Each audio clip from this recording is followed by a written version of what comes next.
Students, এই ভিডিওতে আমরা ল্যাগ্রাঞ্জেস মিন ভ্যালু থিওরেম সেটা জিওমেট্রিক্যালি কি মিন করে সেটা আমরা বোঝার চেষ্টা করব। প্রথমে আমরা দেখে নিই তাহলে এই ল্যাগ্রাঞ্জেস মিন ভ্যালু থিওরেমের কি বক্তব্য। বক্তব্য হচ্ছে যে যদি একটা ফাংশন এফএক্স হয় যেটা কন্টিনিউয়াস, একটা ক্লোজড ইন্টারভ্যাল এবিতে ফাংশনটা কন্টিনিউয়াস, আর কি আর হলো ওপেন ইন্টারভ্যাল এবিতে ফাংশনটা ডিফারেন্সিয়েবল। এই দুটো কন্ডিশন যদি হয় তাহলে কি হবে, then there exist at least one point C in A B হয়। আর তাহলে এ বির ভিতরে কমপক্ষে একটা পয়েন্ট থাকবে, পয়েন্টটার নাম দেওয়া হলো সি, যেখানে কি হবে, যেখানে হবে এটা F dash C equal to F B minus F A by B minus এ।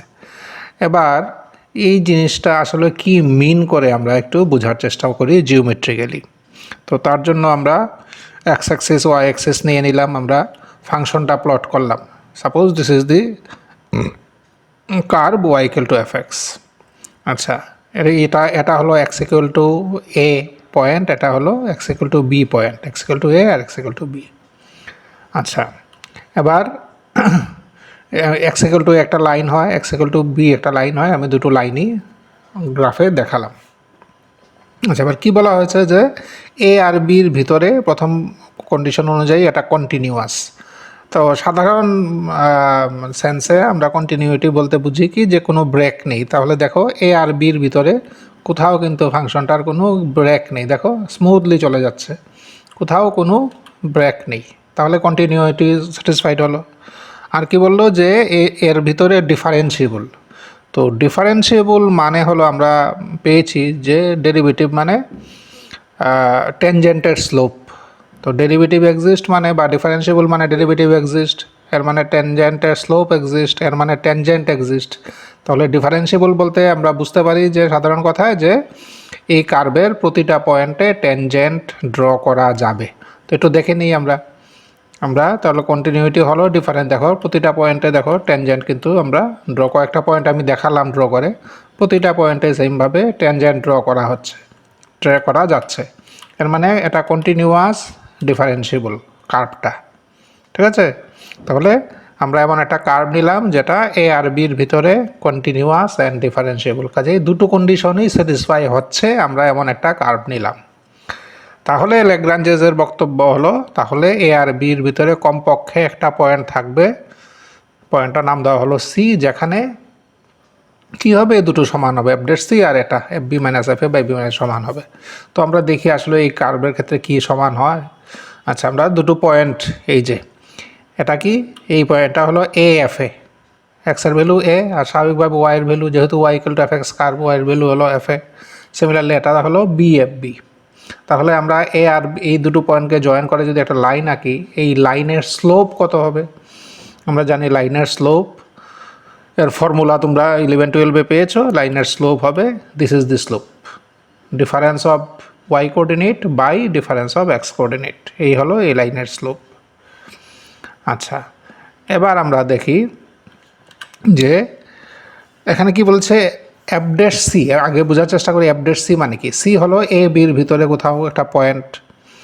আচ্ছা, y equal to f x curve, তাহলে এফ ড্যাশ এক্স হলো কি, এফ ড্যাশ এক্স হলো y equal to f x কার্ভের টেনজেন্টের স্লোপ হলো f dash x. তাহলে f dash c হবে কি, এফ ড্যাশ সি হবে সি পয়েন্টে টেনজেন্টের স্লোপ। তাহলে এই দুটো সমান, এখানে বলা হয়েছে যে এফ ড্যাশ সি আর এফ বি মানে ট্যানজেন্টের স্লোপ যে F B minus F A by B minus A, এই স্লোপটা।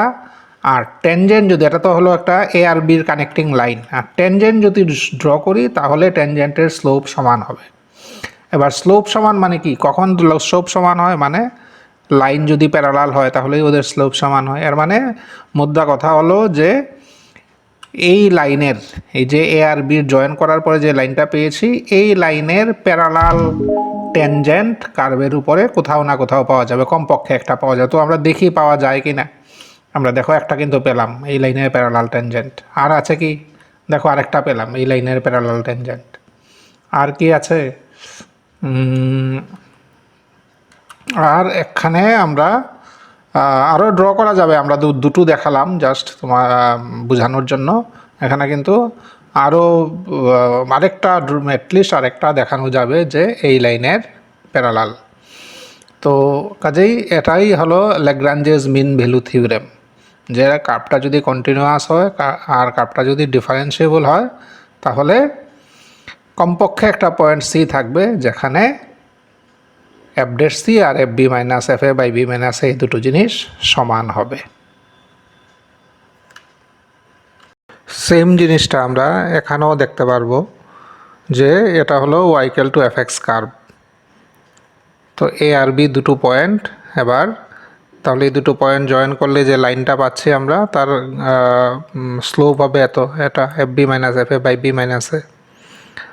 আর suppose this is the point c, তাহলে এই পয়েন্টে ট্যানজেন্টের স্লোপ কত হবে? এফ ডেট সি হবে।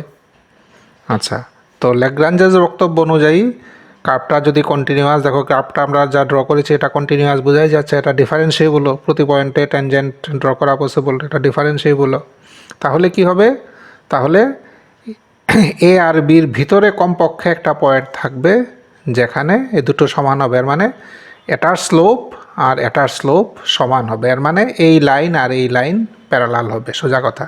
এবার আমরা দেখি আসলে কি প্যারালাল আছে।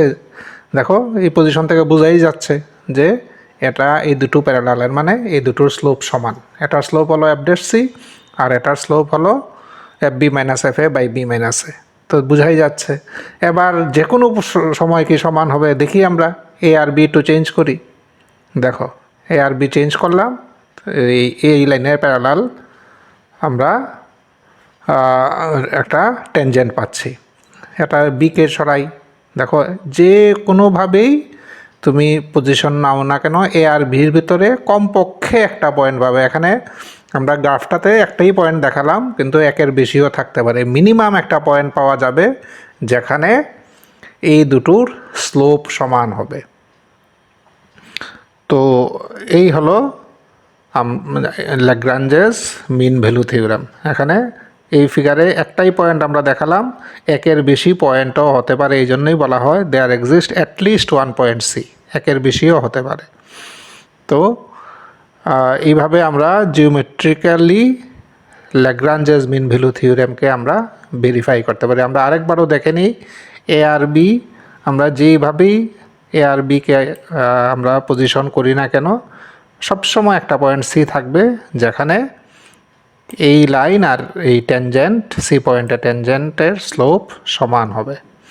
শুধু কন্ডিশন দুটোই কি, কার্ভটা কন্টিনিউয়াস হতে হবে এ আর বির ভিতরে, আর কি আর হলো কার্ভটা ডিফারেন্সিয়েবল হতে হবে এ আর বির ভিতরে।